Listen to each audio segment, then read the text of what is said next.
Righto, I'm just going to do a little bit of a chat about Borg Warner diffs and some of the differences and some of the differences between the series of Falcons, from leaf springs to coil to obviously what's leakage. And so you can have a sort of a bit of a summary of all those bits, differences in axles, carriers, housings, difference in the 277 series, i.e. M75 series diff housing versus the M78, which is for the different higher ratios. So to begin, let's just do the basics is obviously you've got the coil mount, what's linkage setup, or they might call it 9-bolt or something. And it's obvious what the difference is. You've got a big coil, you've got a big leaf spring under there. So when you compare the gears setups, the gear setups on those, you've got the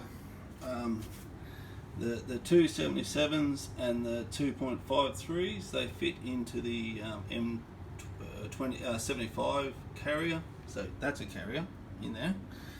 And then you've got the 2.92 right up to whatever 411s, blah blah blah. So they fit into the M78 carrier. So by fit, there's a few distinct differences.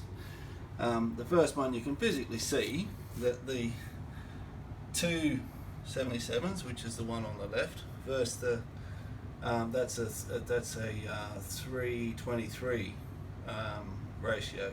So you can see that physically they are a much bigger, obviously, cog on that. And then you've got a much smaller one there. So hence the turning of that, more turns, etc. So the wheels are going to spin more for the amount of times the ring gear spins. So yes, so you can physically see the difference. So my thumb, it's about half the size. So other differences are the actual physical length of them. They're slightly longer. The 277s are slightly longer, only by about probably 2 mil. I mean, if you're talking thous, that's thous as well. And I did compare. These are all identical. They're all the same length and all that. So the actual gear is slightly thicker on the 277s, or i.e. the M75 series carrier.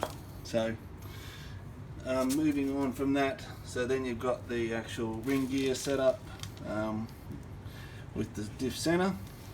So when you look at those two side by side, heavy, you can physically see that there is a distinct difference in length between that and that.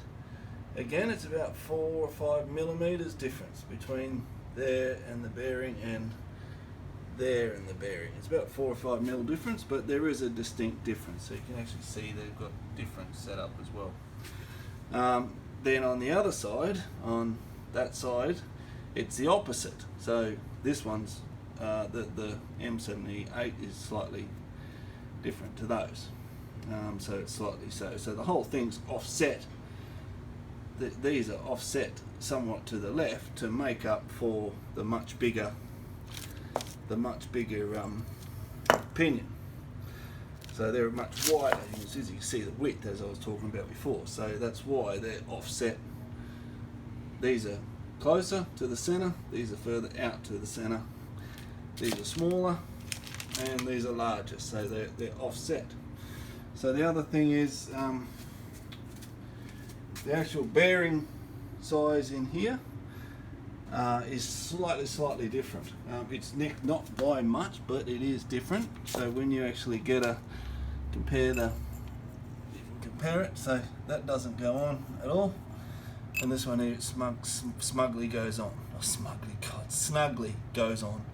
So you can see easy bit, not so good bit. So again, so you'd have to, when you go to put that in, sorry for being upside down, it doesn't actually fit very well at all. So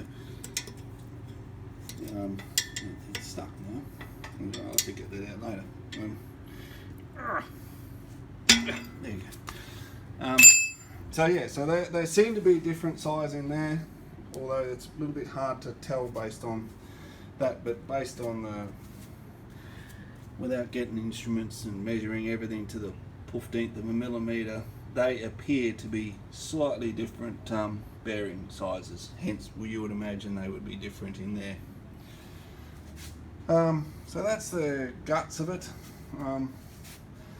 So yeah, so just to go off a quick summary, the M75, meaning the 277-253 ratio diffs, going one type of carrier, and then you've got the 292 and all the way up go on the other type of carrier, meaning carrier in the middle bit. So that's about it for a summary of that, what the differences of those two are. So moving quickly through to axles. So these are the axles. So these are all discs. So you've got, so this is the leaf spring. So that's the leaf spring setup. So this is well, it's, I mean, I don't disc brake, it doesn't matter, but it's just the leaf spring differential setup. So there's distinct differences here compared to the Coil, Watts-Leakey's 9-bolt, etc. So that plate's completely different. It's a different setup. So, but on the front side, it's all the same. It's all the same. Shaft length's all the same. Obviously, axle length's all the same. So that's all much of muchness. So, so moving over to the differences. So you've got the, that's where obviously I'm just talking about where the axles bolt into, and then you've got the brakes that go into that. So drum, disc, doesn't seem to make any difference. So, right, so just moving forward, so axles, so you got 25 spline is in the majority of the diffs for the EA, XD, XE era, and then you've got the 351 diff, which is the 28 spline, which that one is there. So that's the 28 spline from a 351 diff, and so yeah, which I think they're actually quite unique, those ones, but that's okay. So then you've got the 28 spline from the this is off of EF, so you've got the 28 spline which is on the EF, and then the original ones here, these are off the original blue XE with the drum brake non-limited slip rear, and that's got the 25 spline. So you can physically see there's a distinct difference in width as well. Oh, yeah, see there's my finger there. So it's actually about 2 mil difference in the spline width. So, so brake wise, so you've got disc brakes. So they're off. They're the disc brake setup off the Leaf, and they're the disc brake setup off the Coil rear. So slightly different handbrake setups between the EFs and the XDEs with the disc brakes, but nothing too complex. So I think that's about it. So with the EFs, they have different brake rotor size. That's because of the different park brake setup. They use a park brake internal to the disc, as in park brake, handbrake in old school terms. So that's about it. Thank you.